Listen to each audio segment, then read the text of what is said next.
আসসালামু আলাইকুম রহমতুল্লাহ। দেখেন, বুফে মানি লুফে নিয়ে নষ্ট করা নয়, বুফে মানি যতটুকু প্রয়োজন ততটুকু খায়।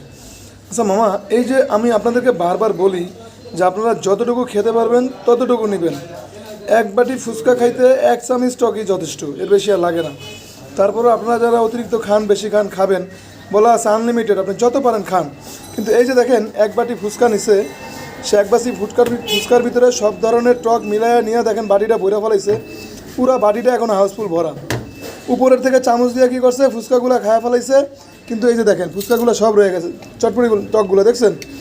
এখনও এখানে যে টক আছে, এ দিয়ে 5 বাটি ফুচকা খাওয়া যাবে।